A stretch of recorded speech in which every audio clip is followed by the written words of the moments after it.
జయహోమాత శ్రీవారి చరణ సన్నిధి. రచన శ్రీమతి బ్రహ్మాండం వసుంధరక్కయ్య గారు. డైరీ 1964 16/2/1964. చలపతన్నయ్యకు ఎక్కడున్నా పెద్దవాళ్ళున్నారని తెలిస్తే ఎంత దూరమైనా వాళ్ళని దర్శించాలని ఆసక్తి. మీరు వెళ్ళిన చోట విశేషాలు ఏమిటి అంటే తను ఏం చెప్పలేను అని అమ్మతో అన్నాడు. దానికి అమ్మ, సహజమే నాన్న, వెళ్ళని వాడు వెళ్ళొచ్చిన వాడిని అడుగుతాడు. అనేక స్థలాలు చూచినా ఎంత దూరం వెళ్ళినా మన మనస్సు అనే కొలతబద్దను బట్టేగా కొలిచేది. దాన్ని బట్టే అర్థమవుతుంది. అన్ని విషయాలు తెలియకపోయినా కొన్ని విషయాలైనా తెలుస్తాయి కదా. పెద్దల దగ్గరకు వెళ్ళినట్టు తెలిసినప్పుడు అక్కడ విశేషాలు ఏమిటి అని ప్రతివాడు అడుగుతాడు. అందులో ఏముంది అన్నది. లలితా సహస్రనామ స్తోత్రం ఆడవాళ్ళని చెయ్యొద్దు అంటారు, ఎందుకమ్మా? చేస్తే ఆహుతి ఏదో కావాలట అని అడిగింది దేవకి అనే అక్కయ్య. నా దృష్టిలో అన్నీ చెయ్యొచ్చమ్మా. మనస్సే ఆహుతి చేస్తే ఇంక వేరే ఆహుతి ఎందుకు? అన్నింటికీ మనస్సేగా. దూరంగా ఉన్నప్పుడు మనం రోజు చేసుకునే మంత్రం కానీ జపం కానీ ఆ 3 రోజులు చెయ్యొద్దంటారు. పైకి ఉచ్చరించకపోయినంత మాత్రాన మనస్సులో జపించకుండా ఉండలేం కదా. ఇక్కడ దూరంగా ఉన్నప్పుడు అమ్మను చూడకపోయినంత మాత్రాన, పాదాలను తాకనంత మాత్రాన మనస్సులో అమ్మ రూపు ఉండకుండా నమస్కరించకుండా ఉంటారా? మంత్రం అంటే అక్షరమాలేగా. అక్షరాలలో ఏరి వాక్యాలు రూపొందించి వాటికొక భావన కల్పించి చెవిలో చెప్పేసరికి మంత్రమవుతుంది. దానికొక పవిత్రత ఏర్పడుతుంది. వాడిచ్చింది మాటే గాని నీ మనస్సులో మంత్రమైంది. మననమే మంత్రము. అయినా అటువంటి సమయంలో పెద్దలు పఠించకూడదు అని నిషేధపరిచారు. తక్కిన పనులలాగే నియమరహితంగా నిష్ట లేకుండా చేస్తారేమోనని, వాటి పవిత్రత నశిస్తుందేమోనని. అంతా మన భయం. కానీ ఆహుతి ఇది అది అని అన్నీ చేయొచ్చమ్మా అని అమ్మ ఇంతసేపు చెప్పి, నాకసలు మంత్రశాస్త్రం గురించి ఏమీ తెలియదు అన్నది. 18/2/1964.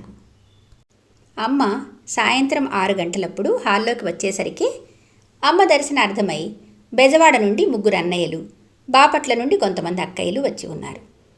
అమ్మ మంచం మీద కూర్చోగానే వాళ్ళు పూలు పండ్లు సమర్పించి అమ్మకు నమస్కరించారు. కొన్ని క్షణాల అనంతరం బెజవాడ నుండి వచ్చిన వారిలో ఒక అన్నయ్య, అమ్మా, ఎప్పుడన్నా నేను గుర్తుకొస్తానా అని అమ్మని అడిగాడు. తిరిగి అతనే, అమ్మా, నువ్వు మామూలుగా గుర్తుండవు, ఏదైనా బాధ కలిగినప్పుడే గుర్తొస్తావు నాకు అన్నాడు. దానికి అమ్మ, ఎట్లాగైతే నేను నాయనా గుర్తుండటానికి ఆ రూపంలోనైనా గుర్తుంటానుగా అన్నది. అన్నయ్య ప్రక్కన కూర్చున్న మరొక అన్నయ్య, అమ్మా, నేను ప్రతిరోజు నా భార్య మీద విసుక్కోకుండా కోపం తెచ్చుకోకుండా ఉండాలనుకుంటాను. నా భార్య ఇంటి పనుల విసుగుతో మా పాప అల్లరి చేస్తుంటే కొడుతుంది. అది నాకు ఇష్టం ఉండదు. కానీ ఆమె వినదు. ఆ సమయంలో ఆమె మీద విసుక్కుంటాను. కోపం తగ్గిపోయిన తర్వాత అనుకుంటాను, అయ్యో ఎందుకు విసుక్కున్నాను. రోజు దేవుణ్ణి ప్రార్థిస్తున్నప్పుడు ఆ కోపం విసుగు తగ్గించమని కోరుకుంటాను. కానీ మర్నాడు అదే ఘట్టం. ఏ రోజు ఇంతే. ఇంకా నాకు మార్పు రాదా అమ్మా అన్నాడు. అమ్మ చిరునవ్వుతో, మన శక్తి ముందు దేవుని శక్తి చాలేదులే నాన్న అని చమత్కరించింది. ఈ మాటకు హాల్లో ఉన్న వారంతా నవ్వారు. తర్వాత అమ్మ కోపం గురించి చెప్తూ, ప్రేమ యొక్క రూపాంతరమేగా కోపం నాన్న అన్నది. మొదట ప్రశ్నించిన అన్నయ్య, అమ్మా, కొందరు నీలో దైవత్వం చూడగలుగుతున్నా నాకట్లా చూడటం చేత కావడం లేదు అన్నాడు. దైవత్వం అంటే అమ్మను అమ్మగా కాక ఏదో ఒక దైవంగా చూడటం. అట్లా చూస్తే చూడొచ్చు నాన్న. ఈ మధ్య జగ్గయ్యపేట నుంచి ఒక ఆమె వచ్చింది. ఇక్కడ 2 రోజులున్నది.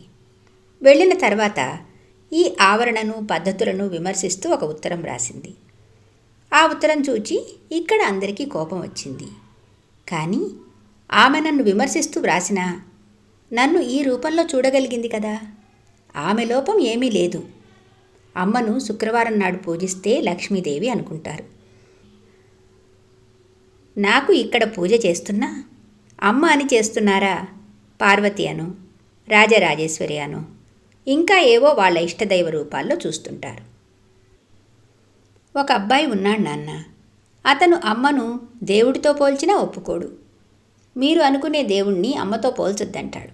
అసలు దేవుడు అన్నా దేవుడితో పోల్చినా అమ్మను తగ్గించినట్లు తోస్తుందట. అవతారమూర్తులైన రాముడు, కృష్ణుడు కూడా అమ్మకు సరిపోరు. వాళ్లల్లో దైవత్వం ఉండొచ్చు, కానీ అమ్మ ఇచ్చిన నిర్వచనమే అమ్మకు సరిపోతుంది అంటాడు. అమ్మంటే అంతులేనిది, అడ్డులేనిది, అన్నింటికీ ఆధారభూతమైనది. అమ్మ ఇలా చెప్పగానే ఆ అన్నయ్య ఏం మాట్లాడలేదు.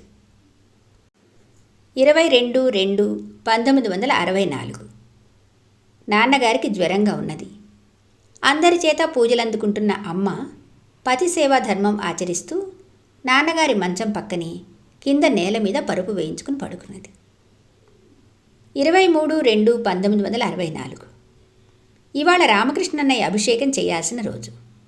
నాన్నగారికి బాగుండని కారణంగా అభిషేకానికి అమ్మ ఒప్పుకోలేదు.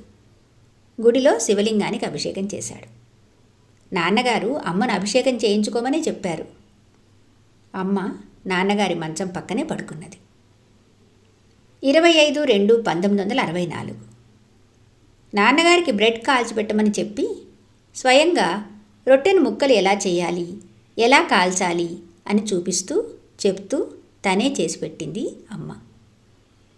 27/2/1964 నాన్నగారికి అమ్మే పథ్యం పెట్టింది. 18/3/1964 అమ్మ స్నానం చేసి హాల్లోకి వచ్చారు. రాత్రి అమరనాథ్ అని పేరు పెట్టిన అబ్బాయిని వాళ్ళమ్మ అన్నప్రాసన చేయమని కోరితే అమ్మ చేశారు. అమ్మ పడుకున్నారు. అందరూ కూర్చున్నారు. ప్రసాద్ అనే అన్నయ్య, నాకు ఒక కోరిక ఉందమ్మా అన్నాడు. చెప్పమన్నారు అమ్మ. సన్యాసం పుచ్చుకోవాలని ఉంది అన్నాడు అన్నయ్య. సరే, మంచిది. మీ నాన్నకు తెలుసా? తన తండ్రికి తెలియదని, తెలిస్తే బాధపడతారని, తర్వాత తెలిసినా జరిగినదేదో జరిగిందని బాధపడరని చెప్పారతను. దానికమ్మ, బాధ పెడుతున్నానని ఉద్దేశం ఉంటే ఉండని, తెలిస్తే బాధపడతారంటున్నావు, తెలియకుండా బాధ పెట్టిన వాడవవుతావు. ముందు చెప్తే వాళ్ళ బాధలో పాలు పంచుకోమంటావు అన్నది. ఇంకా తిరిగి అమ్మ ఇలా అన్నది. తీసుకుని ఏం చేస్తావు? ఉపన్యాసం చేస్తావా? రామాలయాలలోకి వెళ్ళి తపస్సు చేస్తావా? ఎంతోమంది స్వాముల వార్లు ఈ సన్యాసం తీసుకుని మళ్ళీ తెల్లగుడ్డలు కడుతున్నారు అన్నది అమ్మ.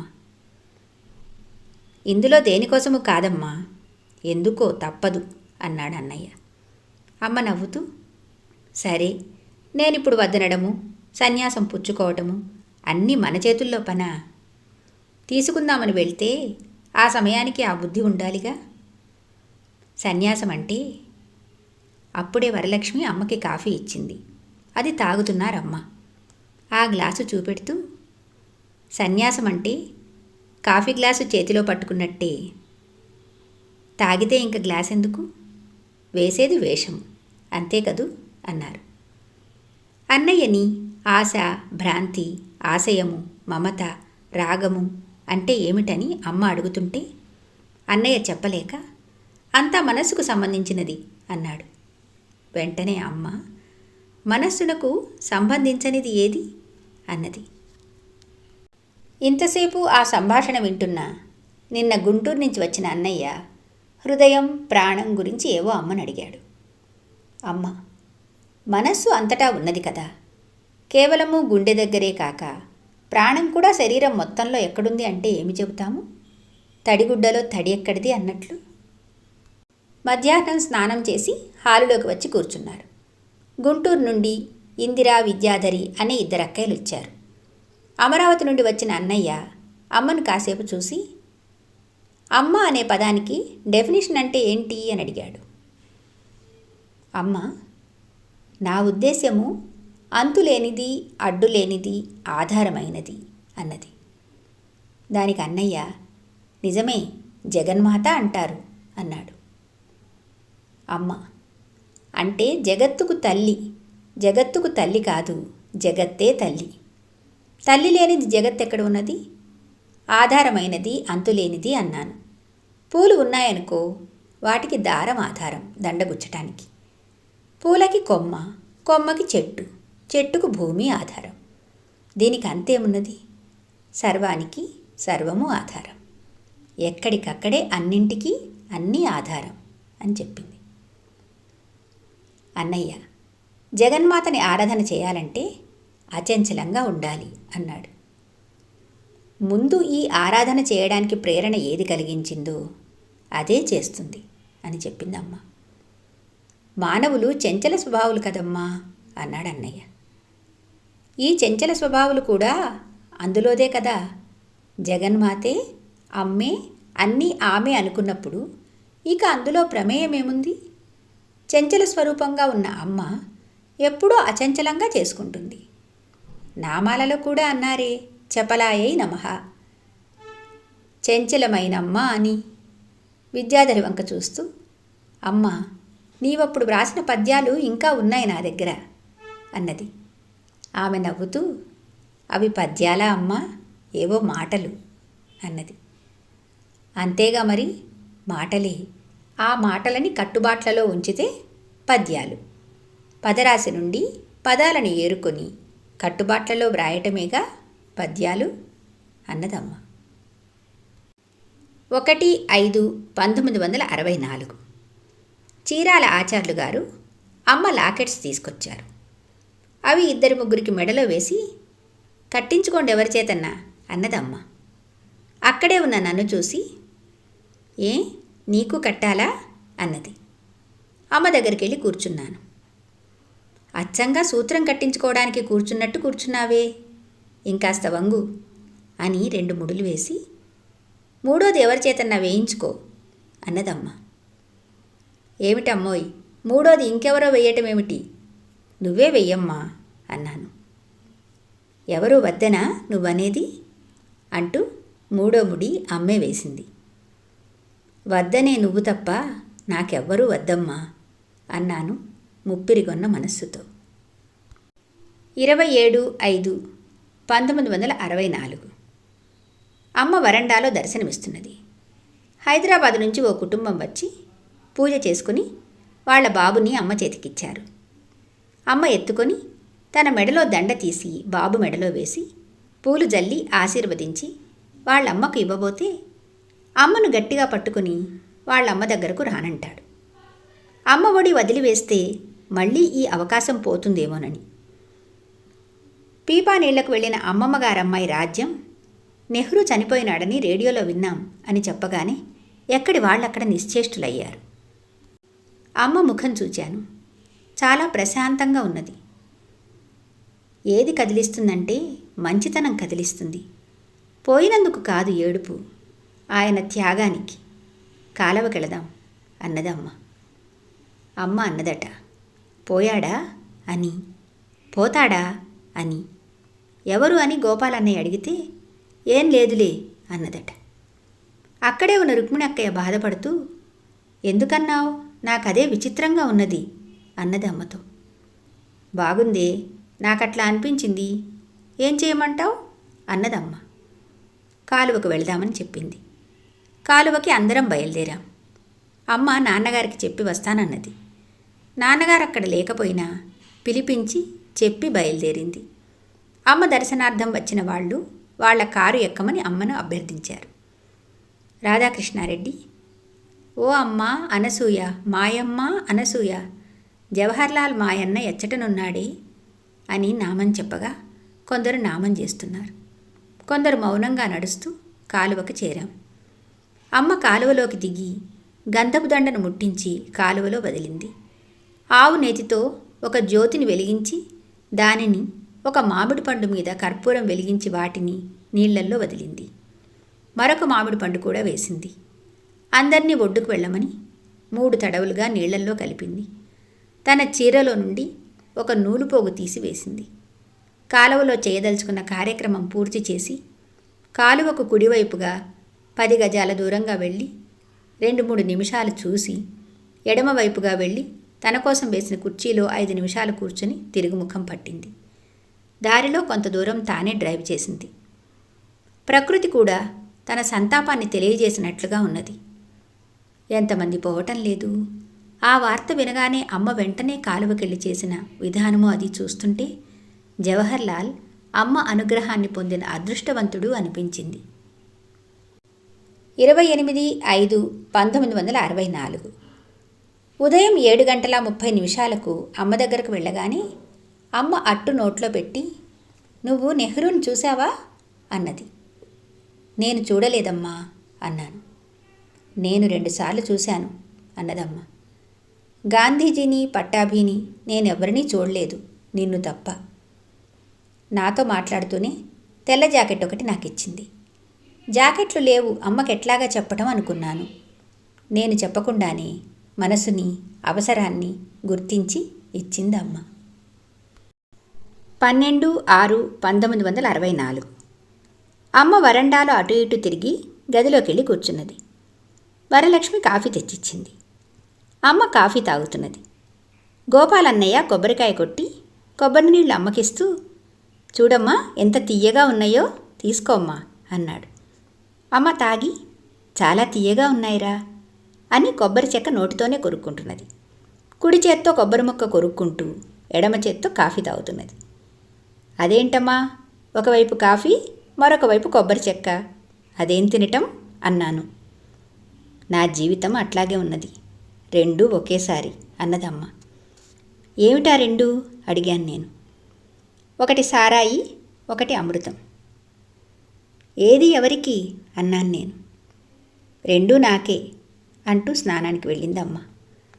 ఇవాళ శుక్రవారం. అమ్మ స్నానం చేసి పసుపు పచ్చని చీర కట్టుకుని పూజకు వచ్చింది. పూజకు మందిరంలో ఏర్పాటు జరిగింది. అష్టోత్తరంతో పూజ చేశారు. నందిపాటి నుంచి ఓ కుటుంబం వాళ్ళ అమ్మాయిని పెళ్లికూతుర్ని చేయించుకోవడానికి వచ్చారు. ఆ అమ్మాయిని పెళ్లికూతుర్ని చేసి వాళ్లకు తీర్థప్రసాదాలిచ్చి భోంచేసి వెళ్ళమన్నదమ్మ.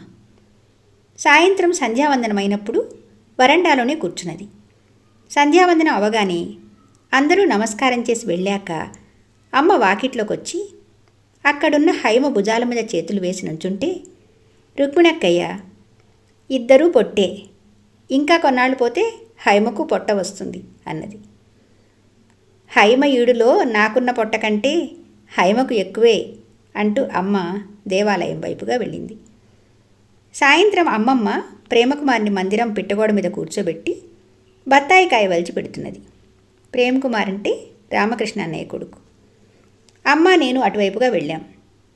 ప్రేమకుమార్ పెడతాడో పెట్టడో అని అమ్మ చెయ్యి చాపింది. అంతవరకు ఎంతమంది అడిగినా పెట్టనివాడు అమ్మకు వెంటనే పెట్టాడు. అమ్మ తనకు పెట్టిన ముక్కను తొనలు వలిచి ముత్యాలు తీసి వాడి నోట్లో పెడుతూ, చిన్నపిల్లకు మళ్ళీ వాణ్ణి సరదాగా ఆడిస్తుండగా సింగుపాలెం భాస్కర్రావన్నయ్య భార్య రాజ్యలక్ష్మి వచ్చి అమ్మాయి కృష్ణ పెద్ద మనిషి అయిందని చెప్పగానే అమ్మ చేయవలసిన పద్ధతంతా చెప్పింది. అమ్మ తలంటి స్నానం చేసి బంగారు రంగు ఛాయగల వస్త్రాలను ధరించి అదే రంగులో మెరిసిపోతూ జేగంట నినాదంతో పిల్లలంతా నామం చేస్తుండగా భాస్కర్రావన్నయ్య వాళ్ళింటికి వచ్చింది. కృష్ణ మెడలో గొలుసు వేసి అక్షతలు చల్లి ఆశీర్వదించింది. "ఎవరూ తాకకండి, ఎవరుండే నియమాల్లో వాళ్ళు ఉండాల్సిందే" అని గజేంద్రమ్మ వరండాలో ఏర్పాటు చేయించి అక్కడ కూర్చోబెట్టింది. ప్రస్తుతం అమ్మ ఆలయానికి వెళ్ళే దారిలో ఉండేది. అమ్మ స్టూల్ మీద కూర్చున్నది. తను చిమ్మిలి తొక్కుతూ సువ్వాసువ్వాల పాట పాడుతూ మమ్మల్ని కూడా పట్టుకోమని మా చేత తొక్కించింది. అమ్మలో ఎంత హుషారో, ఆ కళ్ళల్లో ఎంత ఆనందమో చెప్పనలవి కాదు. అమ్మే స్వయంగా చేసిన వేడుక. అమ్మ చేత వేడుక చేయించుకున్న అదృష్టవంతురాలు కృష్ణ. 19/6/1964 యార్లగడ్డ రాఘవయ్య గారి మనవణ్ణి అమ్మ చేతికిచ్చారు. అమ్మ ఎత్తుకోగానే అమ్మను హత్తుకుని వాడు వదల్లేదు. అక్కడే ఉన్న భాస్కర్రావన్నయ్యతో, "భాస్కర, పిలవండి వీణ్ణి" అని బొట్టు పెట్టడానికి కుంకుమ ఇవ్వమని ఇచ్చేలోగాని తన నుదుటి బొట్టును అద్ది, "వీడి పేరు ప్రేమ్కుమార్, వీడి పేరు రహీ" అన్నది. "ఎట్లా పిలవాలి" అని రాఘవన్నయ్య అడిగితే, "ఎట్లా పిలిచినా ఒకటే, రెండవది బ్రాకెట్లో, రెండూ ఒకటే" అన్నప్రాసన కూడా చేసి రహిని వాళ్ళ అమ్మకిచ్చింది. పెద్ద రాఘవయ్య గారి మనవరాల్ని ఎత్తుకొని మబ్బు పట్టిన వాతావరణాన్ని తిలకిస్తూ, "అంతా చీకటి చేశావు, మబ్బు పట్టింది అని దీని పేరు రజని అన్నది. కుంకుమ అందిస్తుంటే తీసుకోకుండా తన నుదుటి బొట్టునే అద్ది అన్నప్రాసన చేసింది అమ్మ. సాక్షాత్తు దైవమైన అమ్మ యొక్క నుదుటి కుంకుమను అద్దించుకోగలిగిన ఆ పసికూనల భాగ్యమేమని చెప్పను. సజ్జావారి పాలెం వల్లభనేని సారసాక్షి అనే సోదరి అమ్మకు నమస్కరిస్తూ, అమ్మా, నా తప్పులు క్షమించమ్మా అంటే, అమ్మ, తప్పులుంటేగా క్షమించడానికి, తల్లికి తప్పే కనిపించదు అన్నది. అనసూయ వ్రతం ఈ సోదరి చేతనే ప్రారంభించబడింది. రాధాకృష్ణారెడ్డి ఆమె చేత వ్రతం చేయించు అన్నాడు రామకృష్ణ అన్నయ్యను. అన్నయ్య అమ్మ కథలతో అనసూయ వ్రతాన్ని రూపొందించాడు. సాయంత్రం పేరంటానికి ముందు కృష్ణ అమ్మకు పూజ చేసింది. అమ్మ చీర పెట్టి కుర్చీలో కూర్చోబెట్టింది. చిమ్మిలి తొక్కటం అయ్యాక అమ్మే స్వయంగా చిమ్మిలి కృష్ణ చేతిలో పెట్టింది. హారతిప్పించింది. అక్కడున్న అందరికీ పండ్లు చిమ్మిలి దగ్గరుండి పెట్టింది. అందరికీ నమస్కారం చేయించింది. అంతా అయ్యాక అమ్మ నెత్తిన ముసుగు వేసుకొని రహీని ఎత్తుకుని ప్రేమగా ముద్దు చేస్తూ, నేను బాలింతను అంటూ అటూ ఇటూ తిరుగుతోంది. అమ్మకు మామిడి పండిస్తే రహీని వాళ్ళమ్మకిచ్చి చిన్నపిల్లలా పండు చీకుతూ ఒంటి నిండా పోసుకుంటూ అందరి వైపు చూస్తూ వెక్కిరిస్తూ నవ్వులమయం చేసింది అమ్మ. జయ హో మాత.